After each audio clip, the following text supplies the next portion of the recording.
کے علاج میں یہ بات یاد رکھیں کہ جتنا جلد غدد کی سوزش دور ہوگی شفا اتنی ہی جلدی اور مستقل ملے گی، اور سوزش ہمیشہ تحلیل سے رفع ہوتی ہے اور غدد میں تحلیل اعصابی تحریک یعنی رطوبات پیدا کرنے سے ہوتی ہے۔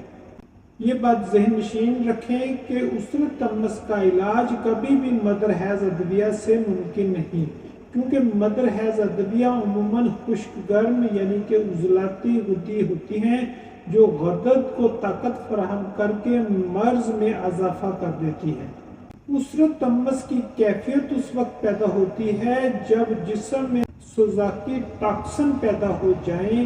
یہ ٹاکسن نصف سر، چہرہ، گردن اور کندھے تک اجتماع کرتا ہے۔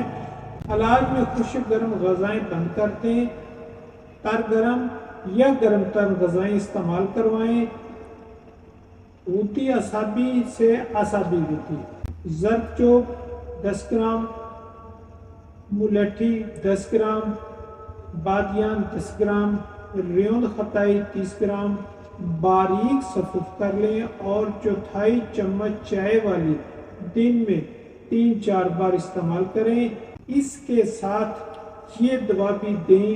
برگ مدار ہلدی ہم وزن لے کر پاؤڈر کر لیں اور گوند کی کر ملا کر کالی مرچ کے برابر گولیاں بنائیں۔ ایک گولی دن میں 3 بار دیں۔ انشاءاللہ تعالیٰ مرض جائے گا، عمل قرار پائے گا۔ صفوف جریان خاص طور پر جریان نیا ہو یا پرانا انشاءاللہ 3 سے 5 دن میں ٹھیک ہو جاتا ہے۔ دھات کا گرنا، احتلام کا مسئلہ، باؤ گولا، گرمی اور مادہ کا رقیق ہونا، اس کے ساتھ ساتھ قلت منی کا مسئلہ ہونا، بوجہ مشت زنی یا کثرت مباشرت کی وجہ سے، ان مسائل کے حل کے لیے یہ صفوف خاص طور پر تیار کیا جاتا ہے۔ جریان احتلام کے مسائل کے ساتھ ساتھ معدے کو درست ہونا بہت ضروری ہے۔ معدہ درست نہ ہونے کی صورت میں اس صفوف کے ساتھ صفوف معدہ ضرور استعمال کریں، ڈبل فائدہ ہوگا۔ طریقہ استعمال: چھوٹی چمچ خوراک ہمراہ نیم گرم دودھ صبح و شام لیں۔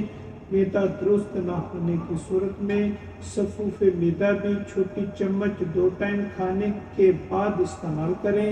تیار شدہ حاصل کرنے کے لیے رابطہ کریں۔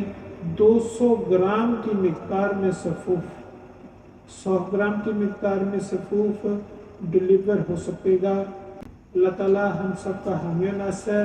حکیم رائے خالد دواخانہ، چوک ہارنیہ والا، غلہ گودام، ضلع اکاڑہ شہر۔